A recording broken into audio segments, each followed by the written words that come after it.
नमस्कार, आपके साथ मैं हूं दीपिका शर्मा और आप देख रहे हैं क्राइम तक माफिया क्वीन के इस एपिसोड में आपका स्वागत है। ये कहानी है जहां पर रात का वक्त था, एक घर में सन्नाटा था। सब लोग सो रहे थे क्योंकि काफी रात हो चुकी थी, लेकिन अचानक से एक महिला शोर मचाती हुई नजर आती है। अचानक सभी पड़ोसी भी उठ जाते हैं कि क्या हुआ है, और एक छत से लाश बरामद होती है। अब सभी लोग हैरान हो जाते हैं कि आखिर ये लाश आई कहां से। माहौल डर का हो जाता है, आसपास के लोग जमा हो जाते हैं, पुलिस भी मौके पर पहुंचती है। लेकिन जैसे जैसे जांच आगे बढ़ती है तो पुलिस को शक होने लगता है और पुलिस को कई और चीजें भी मिलने लगती हैं। इस रात ने कई रिश्तों को, भरोसों को, सच को हमेशा के लिए बदल दिया था, खराब कर दिया था। और एक ऐसी कहानी सामने आती है जिसे सुनकर हर कोई हैरान था, चाहे वो परिवार का सदस्य हो, चाहे वो पड़ोसी हो, चाहे वो पुलिस हो। 28 नवंबर की रात करीब 11:30 बजे अचानक एक मोहल्ले में शोर मचता है। घर की एक महिला रोते हुए लोगों को बुलाती है, घर से बाहर चीखती चिल्लाती हुई आती है और बताती है कि कुछ लुटेरे उसके घर में घुस चुके थे और उन्होंने लूटपाट की है और उसके पति की हत्या कर दी है, यानी कि उसका सब कुछ बर्बाद हो चुका है। कुछ ही मिनटों में पड़ोसी जमा हो जाते हैं। छत पर एक शव पड़ा होता है जो उसके पति का होता है। 12 बजे पुलिस पहुंच जाती है। पूरा मामला पुलिस की आंखों के सामने होता है। घर के हालात को देखकर पुलिस को पहली नजर में शक होने लगता है। सर्दी के मौसम में शव के ऊपर बहुत कम कपड़े थे, सबसे पहला शक ये होता है। घर जो था वो अंदर से बंद होता है, ये दूसरा शक था। कहीं से भी जबरदस्ती घुसने के कोई भी सबूत या निशान नजर नहीं आते, क्योंकि महिला का कहना था कि उसके घर में चोर घुस आए हैं।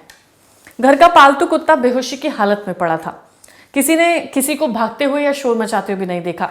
अब सोचिए, दरवाजा भी अंदर से बंद है, शव के ऊपर सर्दी का मौसम है, कपड़े भी कम हैं, कुत्ता जो एक्टिव रहता है वो भी बेहोशी की हालत में पड़ा है, घर में जो सामान फैला है वो भी कुछ अजीब सी तरीके से नजर आ रहा है। तो मामला शक पैदा कर देता है। जब पुलिस महिला से पूछताछ शुरू करती है तो महिला बार बार अपने बयान बदलती है। फिर पुलिस सीसीटीवी फुटेजेस भी देखती है जिसमें कोई संदिग्ध सामने नजर नहीं आता है, ना ही घर में अंदर आता हुआ, ना ही घर से बाहर जाता हुआ। कभी वो लुटेरे की बात करती है, कभी बोलती है 2 आए थे, कभी बोलती है 3 आए थे, लेकिन वो श्योर नहीं थी। आसपास के कैमरे भी देखे जा चुके थे जिनसे कुछ भी नहीं मिलता है।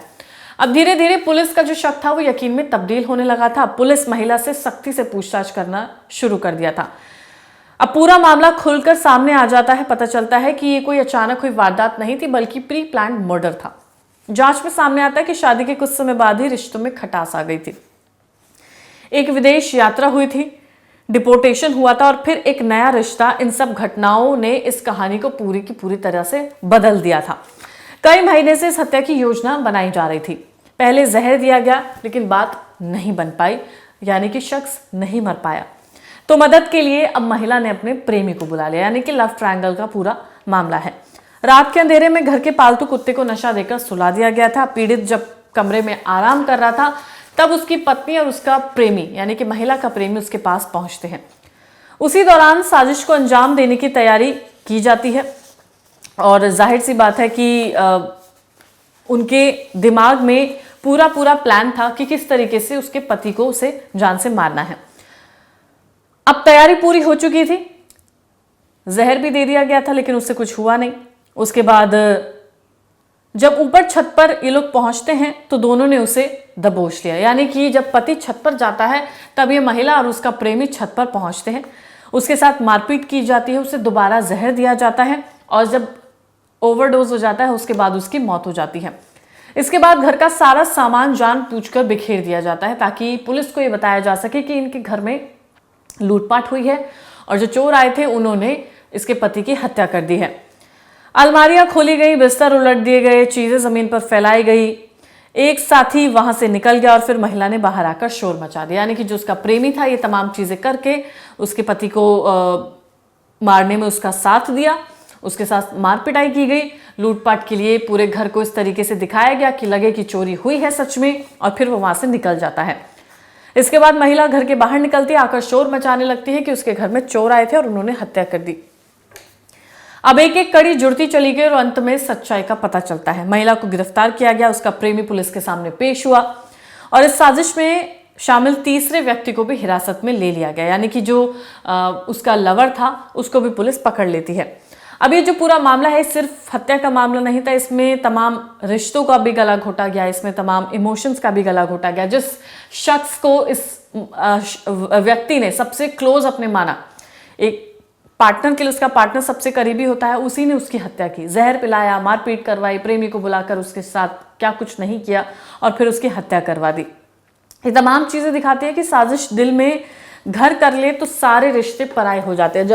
जब पत्नी ने ये ठान लिया कि अब उसे अपने पति की हत्या करनी ही है, तो फिर उसने कुछ भी नहीं सोचा। उसकी जिंदगी अच्छी खासी चल रही थी, सब कुछ अच्छा था, तस्वीरें आप देख ही रहे हैं, सुंदर कपल, सब कुछ जिंदगी में बढ़िया था। लेकिन जब उसने ठान लिया कि नहीं, उसे अपने लवर के साथ रहना है, तो फिर इस तरीके का कदम उठाया गया। ये कोई पहला मामला नहीं है, इससे पहले भी 1000 तरीके के ऐसे केसेस आप क्राइम तक पर देख चुके हैं, जहां पर एक पत्नी, एक महिला अपने पति को मारने के लिए अपने प्रेमी का साथ मांगती है और उसे मिलता भी है। प्रेमी पता नहीं कहाँ से, इनको ये समझ नहीं आता कि आप एक ना एक दिन पकड़े ही जाएंगे, और अगर आपको साथ रहना ही है तो आप शादी आपने क्यों की। फिर लोग बोलते हैं कि घर का प्रेशर, तमाम दबाव होते हैं, तो फिर जब आप किसी को मारने का स्टैंड ले सकते हैं, हिम्मत रख सकते हैं, तो उस चीज़ की भी हिम्मत रखिए। फिलहाल इस पूरे मामले में इतना ही। अगर कोई नाम आप जानते तो कमेंट सेक्शन में ज़रूर बताइएगा, क्योंकि आमतौर पर अब ये पत्नी का पति को मारना इतना ज़्यादा परसेंटेज बढ़ चुका है कि अब लोग शादी करने से भी डर रहे हैं, और ये बहुत बड़ा फैक्टर बन चुका है। तो ऐसे में